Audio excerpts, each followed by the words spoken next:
The end of the year list continues, and in today's video, we're going to be diving in and ranking every TV show that I watched in 2023. Now, I'm not going to go in-depth in all of these because I watched 36 shows this year.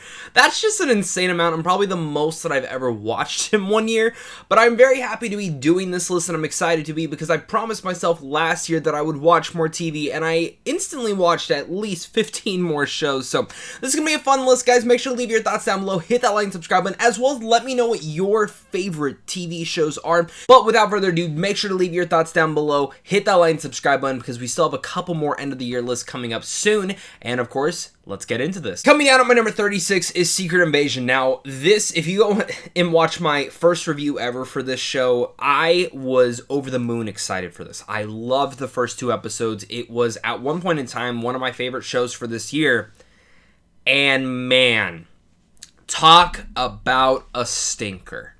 By episode 3, it started to just lose me. And then the rest of the season just really didn't gravitate to me, to the point where I was watching this, and I told my fiance, we'll watch, I'll get a little bit ahead, and then we'll have you watch the next few episodes. And I think we got up to episode 3, and I was like, yeah, I finished the show. We don't need to finish this. In fact, the finale itself has kind of just aged like milk. This is not a good show. Up next, though, I have at my number 35, The Witcher Season 3. Now, I honestly have not finished this one, and I just don't think it's that good. I'm about 4 episodes in, and it completely lost me. And I really don't have much motivation to go back and finish the show, mostly because Henry Cavill is being recasted. He was the main reason that I was attracted to the show. The second main reason is that I love the Witcher lore. This show just is not it. And I love Season 2, so it really disappoints me to say about Season 3. Then at my number 34, You Season 4. Now, You, for me, it's kind of been one of those guilty pleasures for me. I enjoy, a majority of the show, but then I also know that, part of it is trash. And this new season, what actually disappointed me was the first half I thought was excellent and some of the best stuff You has ever done. And then the back half is where it just lost me again. They did this part 1, part 2 bullshit, and by part 2, I was over it. I know they're doing one more season. I hope that's it. I'll still tune in. It didn't lose me that much, but I don't have much hope for it. Number 33 is The Crowded Room. Now, I actually think this show is quite decent. I just think it should have been a movie instead of an actual full-length show. I think it drags on a little bit too long, but Tom Holland is absolutely incredible in here. He kind of has the Zac Efron vibe to him from Zac Efron's early career, where he does a lot of movies. He had, of course, his one successful franchise, which is Spider-Man, and he's great. He's still Spider-Man. And Zac Efron, of course, had, High School Musical and stuff. And then, through his career, he has, nice little shining things such as Neighbors. But every movie he does, he's always the best part about the movie. And the movie itself or the show itself in this case, is just okay. And I've kind of found out about Zac Efron where finally, The Iron Claw, it's a fantastic and incredible movie, and he gives, honestly, my favorite performance of the year. And in this, Tom Holland gives an excellent performance, but the show itself is just okay. A lot of the stuff that we see Tom Holland in that is not Spider-Man related, I feel that way. We get into my number 32, which is Jury Duty. This is just such a cringy comedy that I cannot believe they put together. James Marsden is probably the best part about this. I didn't fully love this. I think it was dragged out just quite a bit, but it was quite a bit of a fun. And at my number 31 is The Night Agent. I don't think a lot of people are still talking about this one. It got renewed, kind of came out of nowhere and blew up on Netflix. I watched this out of a limb with my fiance, and I enjoyed it for what it was. It's very much by the books, but it's entertaining for that manner. We get to my number 30, which is High School Musical, the musical. Yes, I watched this show. This is the final season, and I think for half the season, it's really good and it's enjoyable, but the back half, again, just feels rushed, and I could not get fully into the season. I think seasons 1 and 2 were excellent for this. Season 3 was okay, and then season 4, better than season 3 overall, but I think it makes some choices with the characters that I wasn't fully on board for. We get into my number 29, and this one was a show that I liked, but I was very disappointed in, and that is Mando Season 3. The Mandalorian has been my favorite thing for Star Wars for a long time until this year specifically, but Season 3 just felt rushed. It felt like they had so many different storylines they were trying to do and did not know what to do, and so many different ideas that I really liked, but it never really mix-matched and communicated, and Taking Back Mandalore just didn't give me the same nuanced that I really wanted it to be. I found The Mandalorian Season 3 to just be fine, and not really the season that I'll be rewatching. Get to my number 28, which is The Bad Batch Season 2. This surprised me. Now, the first Bad Batch season I was entertained by, but I thought Season 2, while it does have episodes which are very much the same as the last season where I was like, okay, this is just fine, it's just them going about on missions, it's the deeper nuance episodes that actually really won me over for this, such as seeing, like, sacrifices being made. I'm trying to not get into spoilers because I think you should watch this, but you know, you see characters actually die and make sacrifices, but also like everything with Crosshair, all the like development of his character was some of the best stuff of this season, and I can't wait to see the final season next year. My number 27 is The Continental. This is the first John Wick spinoff. I enjoyed this show. I thought the action was awesome. That was actually the one thing I was going to be the most criticized of with watching it. That was the biggest thing I was worried about, but they nailed the action. Some of the story can be a bit boring and a little bit forgettable, but I really like a lot of the different characters in here. I like how they intersect, and I enjoyed the Continental event. Will I be rewatching the show? Probably not, but I enjoyed it, and I would recommend it. Let me get to my number 26, which is Sex Education, the final season. Now, a lot of people had issues with this season, specifically certain things that they do with characters, and I think on rewatch and actually looking back on it, I can definitely see that, and I do agree on certain things, but overall, my favorite character is Maeve. And what they did with Maeve in this season was, for me, very important for her character. Now, I think they did Ruby dirty. I think Otis is kind of an asshole. And I think some of the characters become a little bit unlikable. So, personally, I think maybe it needed like 1 or 2 more episodes to just kind of further out the development of certain things, but I still enjoyed the season. I think it was satisfying overall. It's always hard to end a show. Get into my number 25, which is Goosebumps. I like this quite a bit. I didn't really fully grow up with R.L. Stine. I did read some of the books. I did like the original show. And this is completely different, but I really rocked it. It feels like you take R.L. Stine's vision and put it into this small town, and it kind of reminded me of something like that Stephen King or Castle Rock wanted to kind of be on Hulu. And I thought it worked. It wasn't like the greatest thing. I think some of the dialogue is very iffy in the show, but I like the horror vibes for it, and I dug it. Into my number 24, which is Star Wars Visions Season 2. Star Wars Visions is just an awesome little short show to watch and see all these different animation versions of Star Wars. It's always enjoyable. But this season, I thought wasn't as great as the first. Into my number 23, which is Scott Pilgrim Takes Off. I thought this was insane that they actually completely redirected us, and this is a brand new story in the Scott Pilgrim world. Something I did not expect, but I enjoyed it for what it was. We get to my number 22, which is the first Walking Dead spin-off after the main show, and that is Dead City. Yes, I understand there's other Walking Dead spin-offs, but this is like the more direct one. And Dead City starts off a bit slow, but it gets fantastic. I'm still against the idea that they're going to be doing another season. I felt like this should have been a one and done. Same thing with the Daryl Dixon show. We'll talk about that in a second.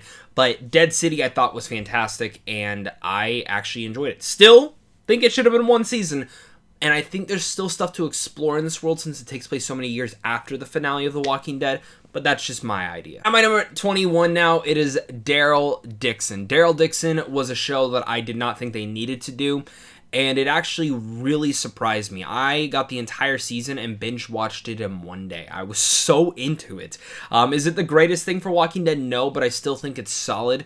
And by the time it ended, I actually was open for another season of this show directly. But it's still Rick and Michonne, one of my most anticipated shows for next year. Cannot wait. We get down to my number 20, and this is where we're rounding up that top 20, and that is Percy Jackson. Now, obviously, this season is not over. I've only seen 4 episodes. That's what Disney Plus provided me to watch. And I thought Percy Jackson, as someone who doesn't really remember the novels but remembers enjoying them, this felt like something that if I was a kid, I would imagine that, like, this is my Harry Potter for this generation. If it succeeds, obviously, and they get all the seasons out. And I was really surprised by how great Percy Jackson was.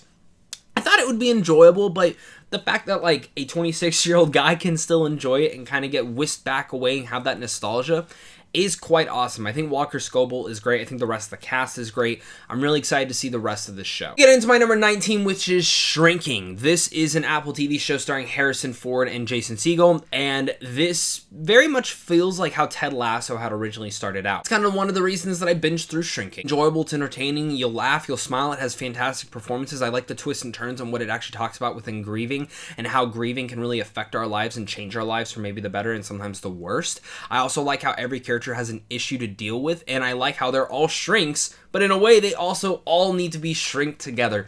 A lot of great ideas in here, a lot of great characters. I can't wait for season 2. Then number 18 is Pokerface. This is Ryan Johnson's show. He didn't direct every episode, but he was heavily produced and writing in this show.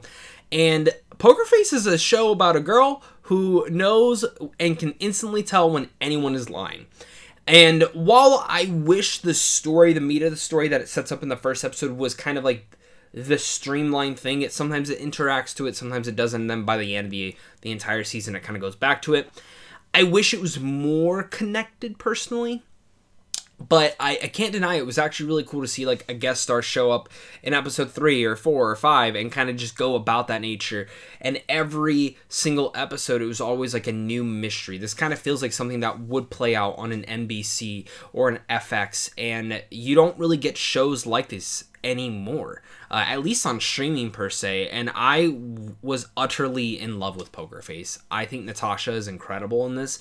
I thought all the different mysteries, like about 95% of them are awesome. The other 5% can kind of be a little bit obvious, but just seeing her figure out the story, seeing how the story actually plays out in its whole entire manner, the way that the episode is edited together, it's really clever. If you have not watched Pokerface yet, I highly recommend it. Number 17 is Ted Lasso Season 3, the final season with Ted, at least.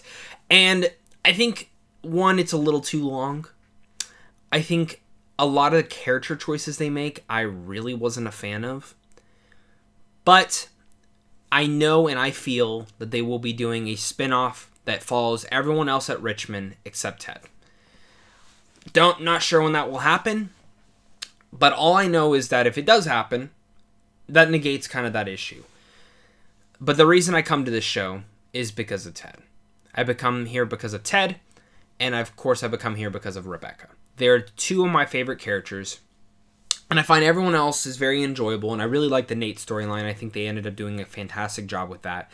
But in the end of the day, this show was still just about being a good person. And when I watch Ted Lasso, I just want that feel-good feeling inside of me. And Ted Lasso Season 3 still gave me that, even with some of the weird choices that they made with certain characters. And I think Jason Sudeikis is just still incredible as Ted.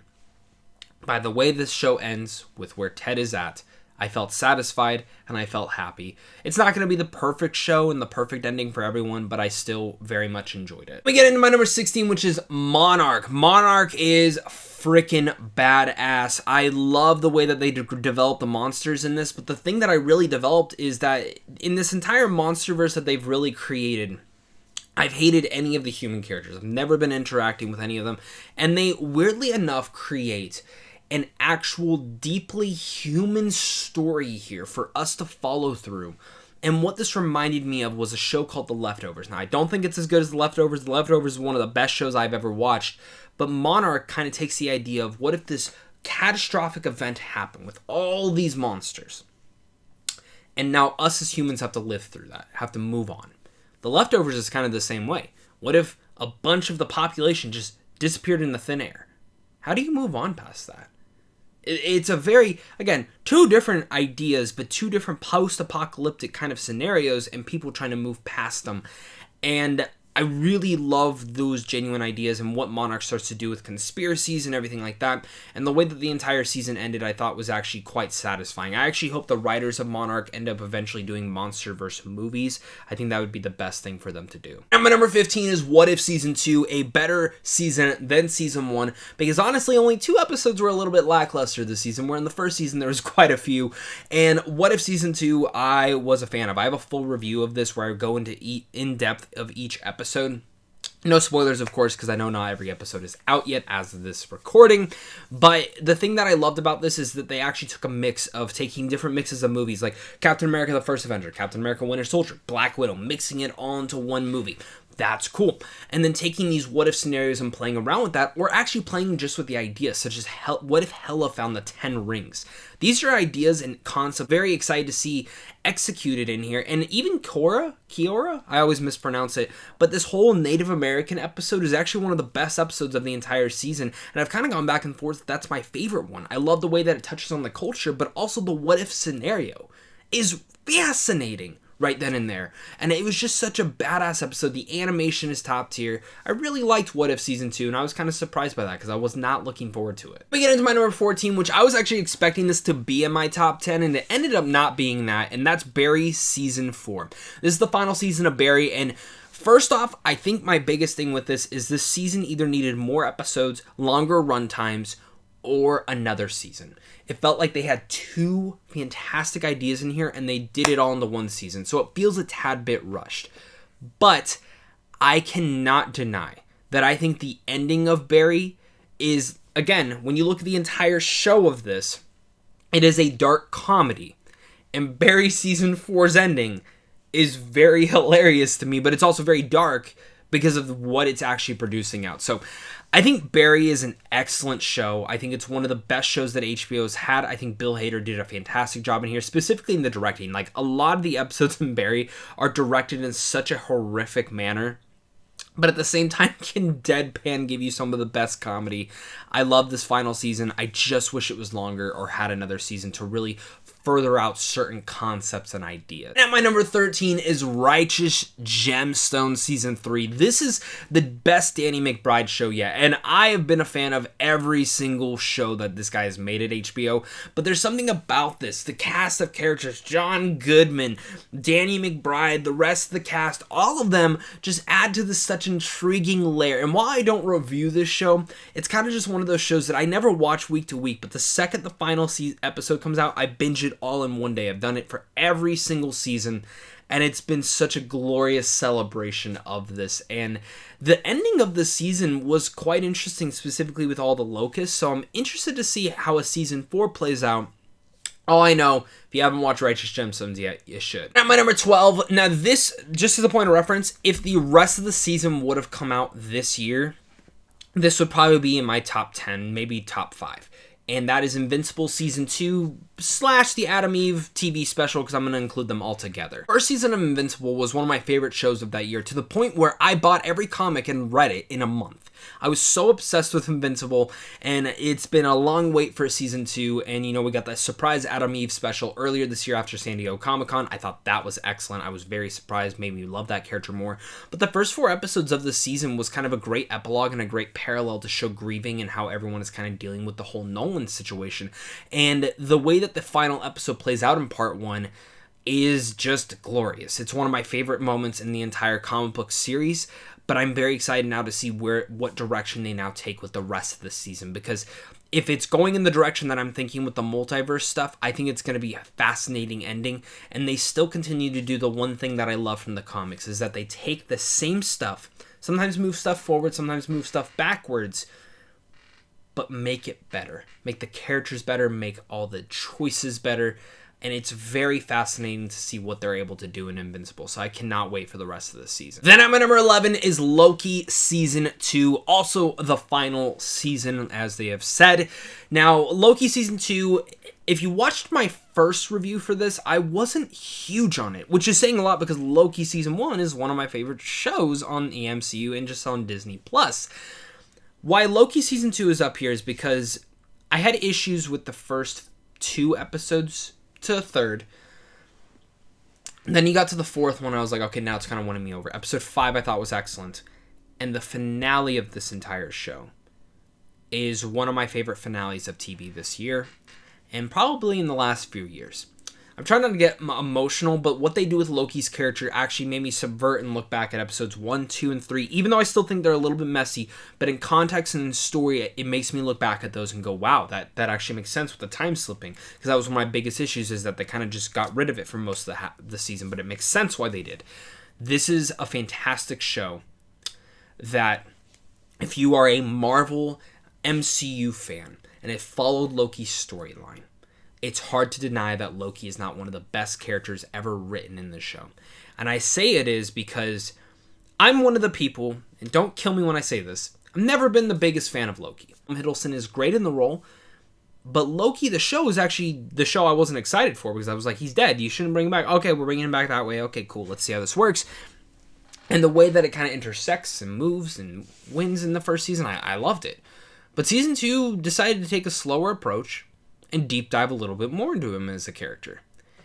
And I think season 2 is fantastic. I think it's better than season 1 just in the terms of an ending. And that's what I'm more of a fan of, is if you can end a show like that. And the ending of Loki was fantastic. I loved it. But now we've reached my top 10, and at my number 10, it is My Hero Academia's latest season. My Hero Academia is my favorite anime going right now, which may be a little bit cliche since a lot of people watch it, and I probably should watch more anime personally. I personally just don't have time to catch up on those, but My Hero is the one series I'm still chugging along and watching every single season as they release, and this season started a tad bit slow, and I have to be honest, I was really disappointed with the previous one. I was not a fan of that. Was my least favorite season of My Hero Academia, but dear God, this season just rocked my world.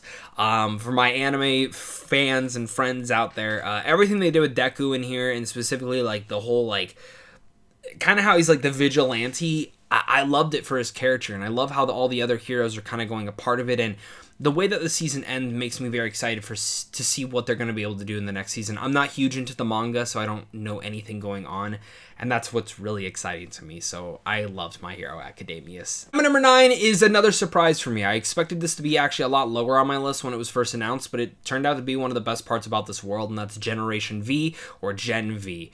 This is the first ever boys spin-off. It takes place in between seasons 3 and 4. We're getting season 4 next year, and I thought it was like, okay, this will be fun. It'll be like Sky High in the boys' world. And it's actually a lot more than that. The thing that actually, what surprised me the most is, yes, it's more boys' antiques. It's insanity. It's wildness. And yes, the story is very much a conspiracy. But the thing that surprised me the most about all of those things is the fact that it made me like every single character. I love all the characters in here. They developed every character so freaking well to the point when all the shit's hitting the storm in the finale, I actually was very worried about every character, even some of the characters that screwed over our main characters. I love the aspect of that and the look of those nature. Again, Gen V just nailed it and hit every single level that I needed it to hit in a world filled with the boys. And this is coming from someone who The Boys Season 3 was not really my cup of tea those first few episodes. I thought, okay, now they're just going gross out to get gross out. And Gen V delivered the goods, though. And my number 8 is The Marvelous Miss Maisel's final season. I absolutely loved Miss Maisel. She is one of my favorite TV characters of over the last decade, and honestly, I think this final season was just perfect. Specifically when it ties down to that ending, because I'm an ending guy. That ending really satisfied me, specifically because of the friendship that was still reunited there. There's a couple things like Lenny Bruce that I wish got a little bit more to do in here, but Maisel's final season, Rachel Brosnahan goes out on top, and I think it was, again, one of the most satisfying things I've watched this year, and I think if you haven't watched the final season yet, or even started the show, you should. Next, I can't wait to see Rachel Brosnahan as Lois Lane. I think that is such perfect casting, and it excites me so much. And at my number 7 is another big surprise, but it's one of the shows I've rewatched this year, and that's Netflix One Piece live action season 1. I cannot believe this is a good show. I honest to God, cannot believe it. Because they didn't do screeners for this. I literally started binging this the day it came out. And as I'm watching this show, I'm sitting there just in utter disbelief of how great it is. Now, as context, yes, I did watch a lot of the original anime of One Piece. I'm not caught up. I watched about the first 150 episodes. I think I watched a little bit until after Chopper had come off. And I love Chopper. I can't wait to see what they do with him in season 2. Because I think they're going to bring him in. But what they do with this show is they bring the anime flair to it, but they bring such a realistic look at it that even though it's very over the top, it still feels realistic to a certain degree. And the same feeling I had watching this show is the same feeling I had watching like Pirates of the Caribbean, and that's one of the things that really delighted me. I was surprised. It feels like Pirates of the Caribbean on crack and cocaine, and I found this entire first season to be perfect. I absolutely loved it, and I cannot wait for a season 2. My number 6 is Succession Season 4. So I I watched Succession for the first time this year, binged the entire show in 1 month to get to the finale and be up to date with all of you guys. And the way I was actually planning to do it, I actually binged it faster because of how addicted this show is. And season 4 for me is not just a fantastic piece of media, but it's a great ending. It has great storylines, and really everyone gets fucked in the end. And I absolutely loved it. I love how each of these despicable characters, how they can bring them together and you love the family and what they're doing, and then they just crush your heart. I also love a lot of the choices that they decided to make as characters and as specifically writers. I think Succession season 4, the only thing I would have liked is at least 2 more episodes, or to make half the season 1 of this and extend it a bit and make 1 more season.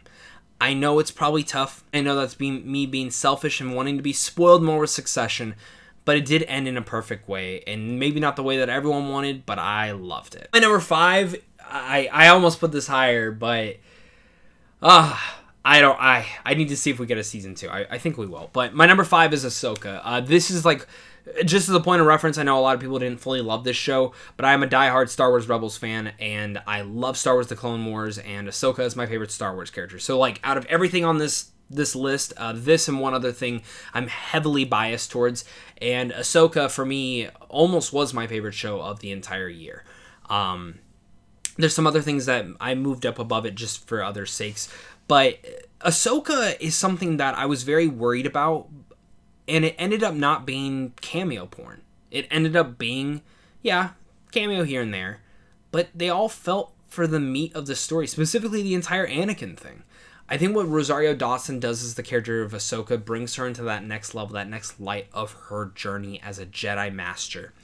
And I really love how this whole entire season played out.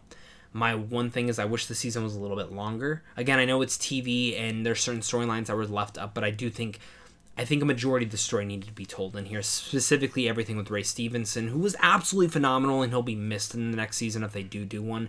But as someone who grew up with Thrawn and grew up with all these things, and Ahsoka herself, and then of course when you're looking at Star Wars Rebels, a show that I think is completely underrated, this just gave me everything I wanted as a Star Wars fan. It's one of my favorite things in Star Wars media, and I utterly love this show. I'm trying not to get emotional because of how much I loved it and how much I think Dave Filoni succeeded in this, but I was just so surprised by how great it was, how much more of a slow burn it was. It truly felt like a samurai story in the Star Wars world, and it just goes bonkers by the end, man. Then we out of my number 4 is Beef. This is one of the early Netflix shows this year with Stephen Yeun and Ali Wong, and it was a show that I wasn't anticipating all too much, but man, did it take me by storm. I was not anticipating this, and it became one of my favorite things of this year.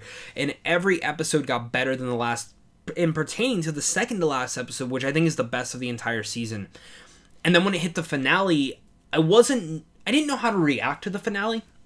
I was sitting there, and it took me, I actually finished it, thought about it, went back and rewatched it, and I love the way that it ended, how it ended with these two basically with each other. And there's so many different interpretations that we can take into that, and I found that just Beef was one of the best written and best directed shows of the entire year as well. Again, a lot of the character choices, a lot of the ways that it all makes sense, and it kind of feels like something logically that would happen in our world. My number 3 is The Fall of the House of Usher. This is Mike Flanagan's latest and last Netflix series. Now he's over at Amazon. Can't wait to see what he does over there. I mean, I loved it. And I don't think it's his best, though. Midnight Mass is still my personal favorite, but I think The Fall of the House of Usher is his second best thing this guy has ever created. And in a way, it feels like Final Destination meets Edgar Allan Poe, and I liked how he took all of Edgar Allan Poe's story and interacted it and made it into one continued story where a lot of this all just feels like it's together.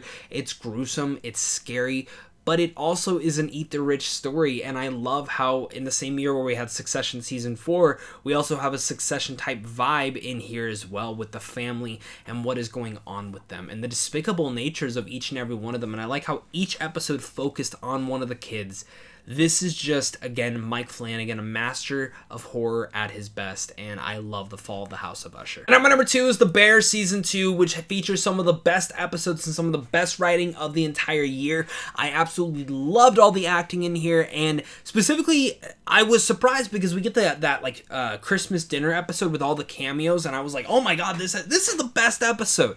Then you get to the next one about Richie and the Forks. And that one fucked me up. I came to the conclusion that I'm more like Richie, and I didn't feel that at all. And then you get this really deeper, meaningful in-look for him, and it was a big surprise. I cannot believe how much I love that episode. And that was kind of the episode that solidified that no matter what, The Bear Season 2 would either be at my number 1 or my number 2 of the year. Because this was such a better season than the first. It's stronger in all ways. Character development, I like how they actually focused in on most of the characters, even spending time on just some of the smallest of ones in just their own dedicated episodes. And they don't even have to have any mentions of the other characters. It's baffling and fantastic. I love how the finale of this, Jeremy Allen White's character is in the freezer locked up, acting out like a bear. And in the first season, the bear was loose, the bear's locked in. And I kind of like these whole thematical avenues that they're trying to touch into.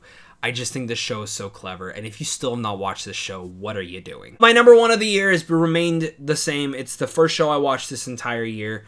And there's a lot of biasness to this. But my number 1's The Last of Us.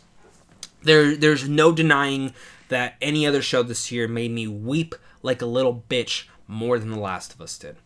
And I've played the video game. I play the part 1 every year. Once a year. I play part 2 once a year now.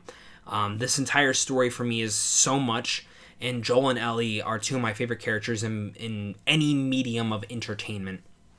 And then this show, they could have fucked up so easily. And they never did.